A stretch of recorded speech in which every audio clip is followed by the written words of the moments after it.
In this part of the video, I'd like to show you my 4 favorite curb bits and the features about them that make them my favorites.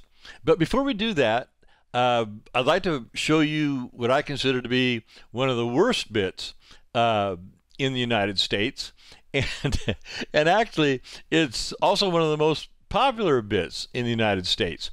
And you're looking at a photo of it right now. It's called a Tom Thumb snaffle. And let me just point out some of the features that cause me not to like this bit.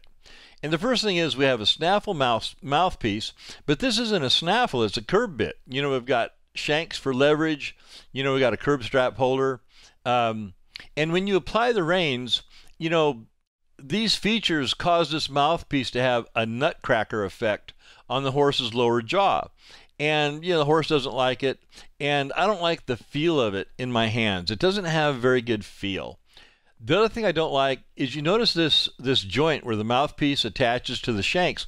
It's flush with the mouthpiece, which means after this bit's used for a while and we get some wear in this joint, it's going to get loose and start pinching the horse's lips.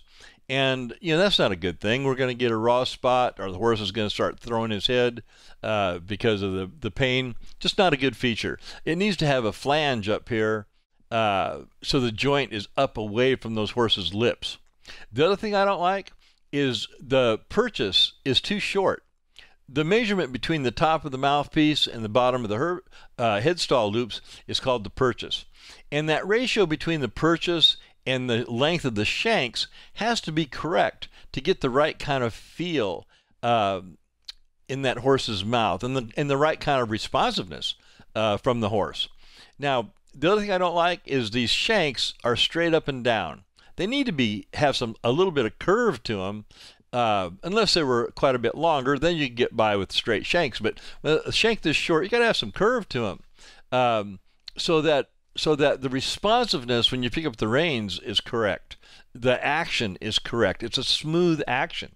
Now, the one thing I do like about this bit, you notice we've got this extra loop back here. This is called the curb chain loop, or curb strap loop, and its function is to keep the curb chain from sliding down to the bottom of the ring here and pinching the horse's lips between the bit and the curb chain. And this loop keeps that from happening.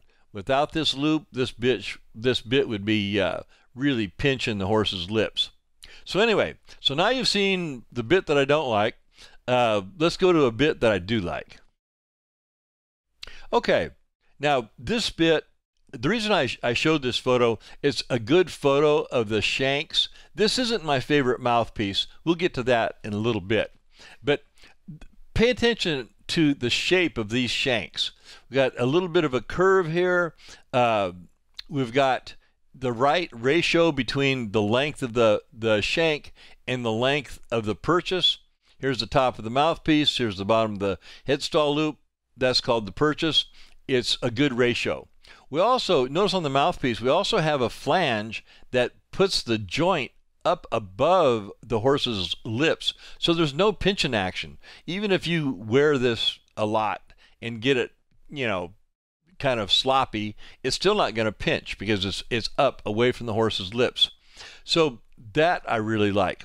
We also have an opening here where you can attach a set of reins and have no leverage. So it'd be like riding with the snaffle bit with this mouthpiece. You just have direct contact. I really like that if you need it.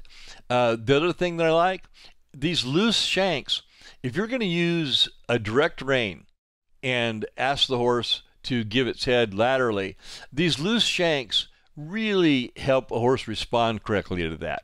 So that's why I like the loose shanks. In my opinion, it's better than solid shanks. Now, the one thing that I am curious about, notice the headstall loop. It's kind of backwards. The front part of this should be the back part of this to keep the curb chain farther away from the horse's lips. Now, in this case, the purchase is long enough where that's not necessary, but it's just kind of I don't know, it's a strange design.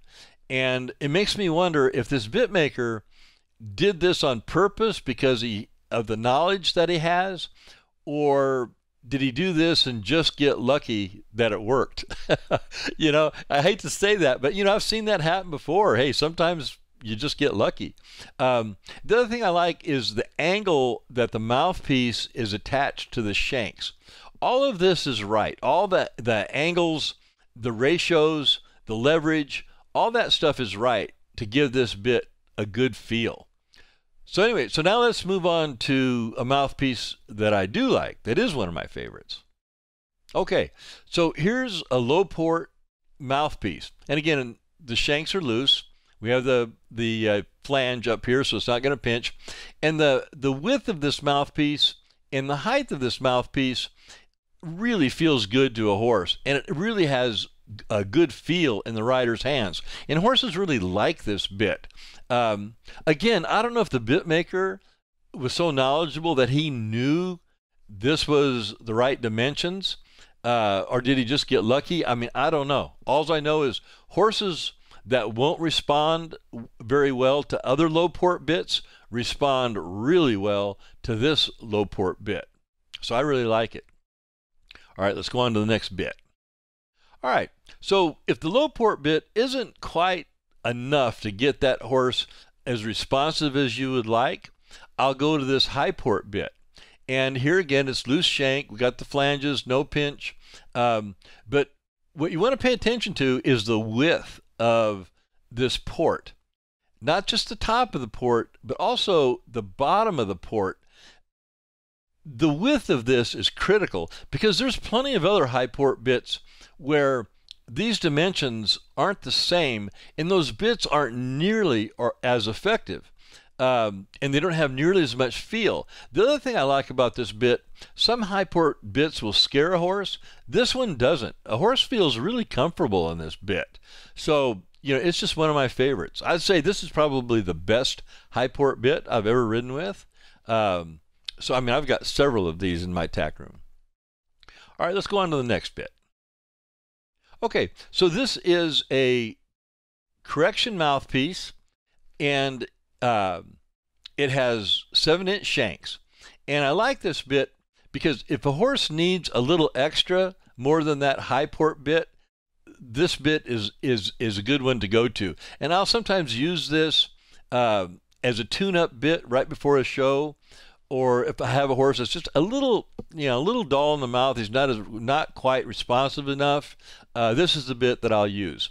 And I like it, you know, for the same reasons I like the other bit. The port, the dimensions of the port are right on. I mean, it couldn't be better. We got the flange that keeps the joint from pinching the horse's lips. We have a long purchase, which means we don't need the extra curb chain loop back here. This isn't going to pinch the horse's lips between the curb chain and the bit. So I like that. The ratio is correct. The feel of this bit really feels good. You know, the guy that designed this bit really did it right.